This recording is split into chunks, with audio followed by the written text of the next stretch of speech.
ये खोलिए। सारा लोगों को बेवकूफ बना रहे हैं इधर। कहाँ से आए हो? किन्नर एक ऐसा शब्द जो कोई भूल कर भी सुनना नहीं चाहता।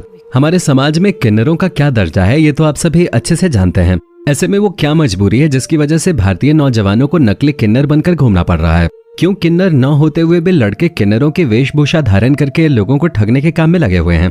क्या उन्हें समाज का डर नहीं है या फिर उन्हें अब सिर्फ और सिर्फ पैसे चाहिए? क्या है नकली किन्नरों की पूरी सच्चाई, आइए जानते हैं। दोस्तों, अभी कुछ ही समय पहले उत्तर प्रदेश के प्रयागराज से गुजर रही एक ट्रेन में कुछ किन्नर घुस जाते हैं और लोगों से पैसे मांगने लगते हैं। अब किन्नरों को देखकर 10 में से 3 लोग अपनी जेब में हाथ डालते हैं और उन्हें पैसे देते हैं, क्योंकि कोई भी किन्नरों को नाराज नहीं करना चाहता। इनकी दुआ इंसान को सुख और समृद्धि देती है, लेकिन अगर किन्नरों ने बद्दुआ दे दी तो इंसान का जीवन विनाश की राह पर निकल जाता है। और इसी डर से ट्रेन के अंदर भी लोग किन्नरों को पैसे दे रहे थे, पर तभी एक शख्स खड़ा होता है और वो समझ जाता है कि कोई ना कोई गड़बड़ जरूर है। जिसके बाद वो किन्नरों से उनकी असली पहचान पूछता है और कई सारे सवाल करता है। सवालों के जाल में फंसकर किन्नर घबरा जाते हैं और उनका पूरा भांडा फूट जाता है। जी हाँ, असल में वो किन्नर नहीं बल्कि लड़के होते हैं जो अपनी दाढ़ी को शेव करके नकली बाल लगाते हैं और साड़ी पहनकर किन्नर बन जाते हैं, ताकि लोगों को डरा धमकाकर या फिर बद्दुआ देकर उनसे पैसे मांग सकें। दोस्तों, ये तो केवल एक मामला है। हमारे भारत में इस तरह के कई सारे मामले देखने को मिलते हैं। कभी बड़े बड़े शहरों के ट्रैफिक में लोग नकली किन्नर बनकर घूमते हैं, तो कभी ट्रेन के अंदर जाकर लोगों से पैसे मांगते हैं और लोग ये सोचकर दे भी देते हैं कि बेचारे किन्नर अगर पैसे नहीं मांगेंगे तो खाएंगे क्या। पर सवाल ये खड़ा होता है कि आखिर नकली किन्नरों का यह सिलसिला चल कैसे रहा है और कोई क्यों इन्हें नहीं पहचान पाता, और हाँ, असली और नकली किन्नर के बीच कैसे फर्क किया जा सकता है। जैसा कि हम सभी जानते हैं, किन्नर समाज का वो रूप है जिसे नहीं आदमियों में गिना जाता है और नहीं औरतों में। इन्हें थर्ड जेंडर की कैटेगरी में रखा जाता है, इसीलिए किन्नरों का अपना अलग समाज होता है। और आप ये जानकर हैरान हो जाएंगे कि किन्नरों के अपने इलाके बटे हुए होते हैं, यानी कि ये लोग आपस में ही इलाके बांट लेते हैं और फिर अपने अपने इलाकों में लोगों से पैसे मांगते हैं, लोगों की खुशियों में शामिल होकर नाच गाना करते हैं और रौनक जमाते हैं। वैसे देखा जाए तो किन्नरों का असली काम लोगों की खुशियों में शामिल होकर उसे और ज्यादा बढ़ाना होता है। लेकिन अब किन्नरों का नाम सुनकर खुशी का माहौल भी मातम में बदल जाता है, क्योंकि पहले के समय में जब किन्नर लोगों के घरों में शादी या फिर बच्चे के जन्म वगैरह पे आते थे, तो उस वक्त पे नाच गाना करके जो पैसे मिलते थे उसे लेकर चुपचाप चले जाते थे और परिवार वालों को बहुत सारी दुआएं भी देते थे।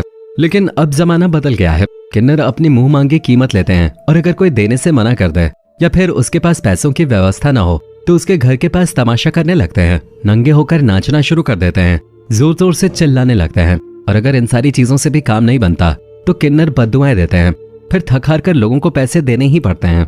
इसी तरह से किन्नर अमीर होते चले जा रहे हैं। अगर दिन भर में उन्हें एक भी घर लौटने के लिए मिल गया तो बहुत है। ऊपर से कई किन्नर तो ऐसे भी होते हैं जो दुकानों वगैरह में जाकर सामान तो ले लेते हैं लेकिन उसके पैसे नहीं देते। अब किन्नरों को समाज में पुलिस की तरह देख सकते हैं जो हर चीज फ्री में लेने की कोशिश करते हैं।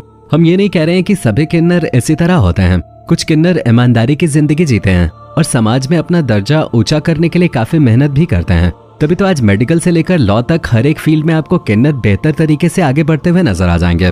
आए दिन खबरें मिलती हैं कि कोई किन्नर पायलट बन गया है तो किसी ने आईपीएस की नौकरी ज्वाइन कर ली है। लेकिन ये कड़वी सच्चाई है कि कुछ ही किन्नर पढ़ लिख कर नौकरी करना चाहते हैं, वरना सभी किन्नरों का धंधा लोगों से पैसे मांगना या फिर उन्हें डरा धमकाकर पैसे ऐंठना होता है। ट्रेन वगैरह में तो किन्नर हद ही पार कर देते हैं और लोगों को डरा धमकाकर उनसे पैसे मांगते हैं। ऊपर से हमारे समाज में एक बहुत बड़ा डर ये भी फैला हुआ है कि अगर किन्नर किसी से भी नाराज हो जाएं तो उसे बद्दुआएं देते हैं। और किन्नरों की बद्दुआ पत्थर की लकीर की तरह होती है, जो एक बार किसी के ऊपर पड़ गई तो उसकी पूरी जिंदगी बर्बाद होने लगती है। किन्नरों की बद्दुआ बहुत ही ज्यादा खतरनाक होती है, जो इंसान की पूरी काया ही पलट के रख देती है। हालांकि अगर किसी को दुआ दे दें तो उसकी किस्मत चमक भी जाती है। इसी डर से कोई भी किन्नरों को नाराज नहीं करना चाहता, ताकि उनकी दुआ लेकर वो अपने जीवन में आगे बढ़ सके। यही कारण है कि लोग किन्नरों के ज्यादा मुंह नहीं लगते और चुपचाप उन्हें पैसे दे देते हैं। किन्नरों के लिए लोगों के इसी डर का फायदा वो भी लोग उठा रहे हैं जो किन्नर नहीं है। भारत में बेरोजगारी दिन दूनी रात चौगुनी तेजी से बढ़ती जा रही है, जिसकी वजह से लोगों के पास कोई काम धंधा नहीं बचा, लेकिन पेट भरने के लिए पैसे तो कमाने ही पड़ेंगे। और इसी वजह से बहुत से बेरोजगार युवा गलत तरीकों को अपनाकर पैसा कमाने के लिए पूरी तरह से लड़का होने के बावजूद भी किन्नर बन जाते हैं। इसके लिए कई लड़के अपने बालों को नेचुरल तौर पे बड़ा कर लेते हैं और कुछ नकली विग लगाकर महिलाओं की तरह तैयार हो जाते हैं, जिसके बाद वो एक किन्नर की तरह लगने लगते हैं। ये नकली किन्नर इतने ज्यादा शातिर होते हैं कि इन्हें पहली नजर में देखकर आप पहचान ही नहीं पाएंगे कि ये किन्नर नहीं बल्कि मर्द हैं। तभी तो आज के समय में लोग पूरा का पूरा झुंड बनाकर नकली किन्नर की तरह अपनी जिंदगी जी रहे हैं, जहाँ ये ग्रुप बनाकर लोगों के घरों में बधाई देने जाते हैं और उनसे मोटी मोटी कीमत मांगते हैं। और अगर कोई पैसा देने से मना कर दे तो ये लोग उसके साथ मारपीट पे उतर आते हैं और धमकियां तो इतनी देते हैं कि पूछो मत। ये नकली किन्नर जहाँ भी जाते हैं ग्रुप में जाते हैं, इसलिए कोई भी इनसे पंगा नहीं लेना चाहता। ऊपर से किन्नरों के बददुआ का डर भी लोगों के दिमाग में रहता है। और अब तो ये हाल हो गया है कि नकली किन्नरों ने असली किन्नरों को परेशान करना शुरू कर दिया है, क्योंकि नकली किन्नरों के कारण असली किन्नरों का नाम खराब हो रहा है। लोग इन्हें भला बुरा कहते हैं और भारत में इस तरह के सैकड़ों मामले देखने को मिल चुके हैं, जब असली किन्नरों को नकली किन्नर मिल जाते हैं और फिर किन्नर उन्हें धोबी पछाड़ कर इतना मारते हैं कि पूछो मत। कई बार तो असली किन्नर उनको नंगा करके मारते हैं और उन्हें पुलिस के हवाले कर देते हैं। और कुछ किन्नर तो ऐसे हैं जो नकली किन्नरों को देखकर उनके बाल मुंडवा देते हैं ताकि वो दोबारा इस तरह की हरकत करने के बारे में न सोच सकें। अब जाहिर सी बात है कि कोई आपके धंधे को खराब करेगा तो आपको गुस्सा तो आएगा ही। यही हाल असली किन्नरों का भी होता है। उनका कहना है कि लड़कों को तो समाज में इज्जत की नौकरी और मान सम्मान का पूरा मौका दिया जाता है, हमारे पास ये ले देकर नाच गाना और पैसा मांगना ही बचा है। अगर इसे भी लोग हमसे छीन लेंगे तो हम भूखे मर जाएंगे। असली किन्नर तो ये भी कहते हैं कि ये नकली किन्नर उनके नाम पर गैर कानूनी काम भी करते हैं।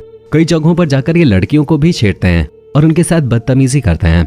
यहाँ तक कि लोगों के घरों में झुंड बनाकर ये नकली किन्नर पहुंच जाते हैं और वहाँ दंगा करने लगते हैं। कई बार तो नकली किन्नरों द्वारा लूटपाट की भी घटनाएं देखी गई हैं। पहले तो ये नकली किन्नर लोगों के घर में घुस जाते हैं और फिर उनकी सारी डिटेल्स निकाल लेते हैं कि किसके पास कितनी दौलत है और उसके घर पे क्या क्या कीमती चीजें हैं।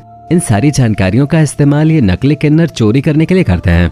यही कारण है कि पुलिस अक्सर इन किन्नरों की तलाश में रहती है, क्योंकि ये किन्नर समाज का नाम बदनाम करने में लगे हुए हैं।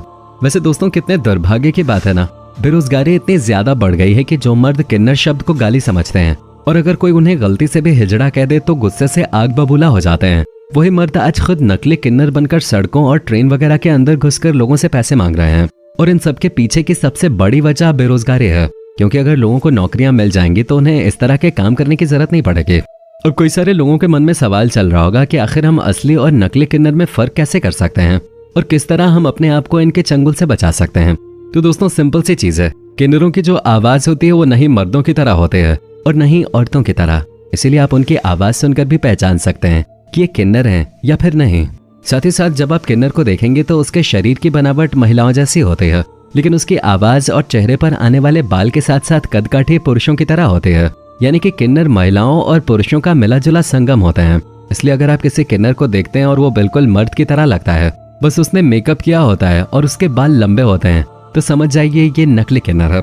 लेकिन अगर कोई ऐसा किन्नर जिसका शारीरिक ढांचा महिलाओं की तरह है लेकिन ताकत और आवाज वगैरह में वो पुरुष की तरह लगता है, तो वो किन्नर असली है। उम्मीद है वीडियो को देखने के बाद आप असली और नकली किन्नर में फर्क कर सकेंगे। बाकी आपका वीडियो के बारे में क्या कहना है कमेंट में जरूर बताइएगा और इसी तरह के वीडियोस को लगातार देखते रहने के लिए चैनल को सब्सक्राइब करना बिल्कुल भी ना भूलें। धन्यवाद।